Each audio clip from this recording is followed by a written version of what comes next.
आपके सामने जो है बीकॉम का एक बहुत ही क्रूशियल टॉपिक लेके आया हूँ, that is about your viva. तो वाइवा हमारे बीकॉम पार्ट थर्ड में एक बहुत important as a paper group D का होता है, पार्ट होता है, जिसका मार्क्स भी आपके बाकी पेपर्स की तरह ही 100 मार्क्स का है इन टोटल।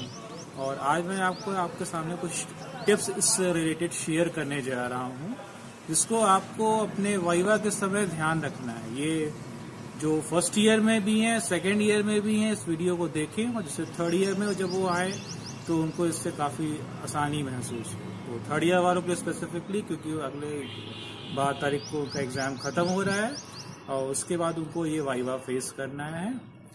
तो जो रिलेटेड टिप्स हैं यहाँ पर, उसमें से सबसे इम्पोर्टेंट पार्ट आता है हमारा ड्रेसिंग सेंस।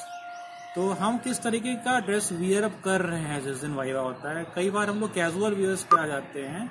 हमें ये ध्यान रखना है कि हम किसी इंटरव्यू के लिए जा रहे हैं या किसी वाइवा के लिए जा रहे हैं, तो हमें फॉर्मल वियर्स को वहाँ पर पहनना है। तो आप जीन्स नहीं पहन के आ सकते हो, you can not wear T shirt, but एक जो फॉर्मल ड्रेस होती है, just what you have to wear in your interviews, तो कुछ वैसा आपका ड्रेसिंग सेंस होना चाहिए और देखने में आपका लुक जो है डिसेंट होना चाहिए। जब आप इंटरेक्शन कर रहे हो अपने इंटरव्यूअर से, उस दौरान आपका ये फर्ज बनता है कि आप उनसे आई कांटेक्ट बना के रखें। Eye contact is one of the important element जो कि उसमें मौजूद होना चाहिए, और अगर वो कहीं ना कहीं मिसिंग होता है तो आपका इंटरव्यू अच्छा नहीं माना जाता है। तीसरा बड़ा क्रूशियल एलिमेंट उसका होता है आपका कॉन्फिडेंस।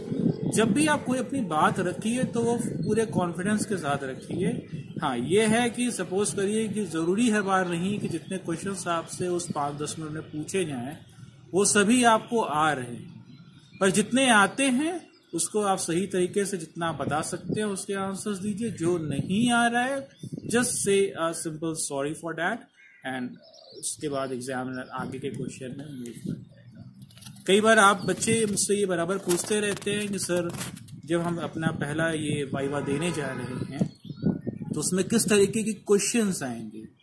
क्वेश्चंस बेसिकली जो है वो रिलेट करते हैं आपके कोर्स कंटेंट से।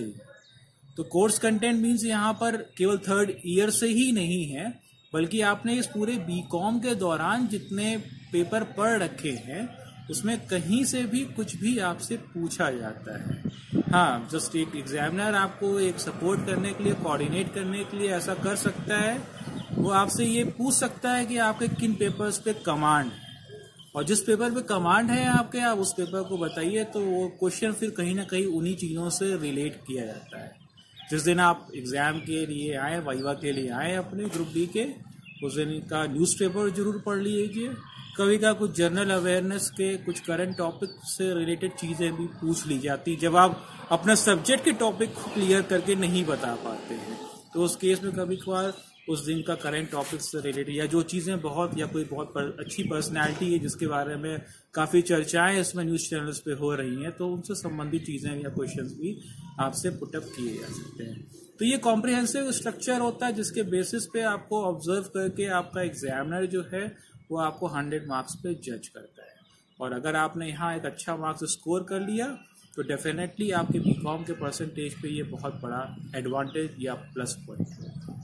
सो फ्रेंड्स, अगर आपको मेरा ये आज का वीडियो अच्छा लगा हो तो just have the like on that, और अगर आप आगे भी मेरे ऐसे वीडियोस को देखना और सुनना चाहते हैं तो मेरे इस चैनल को नीचे दिए गए बटन पे सब्सक्राइब जरूर करें। धन्यवाद, थैंक यू।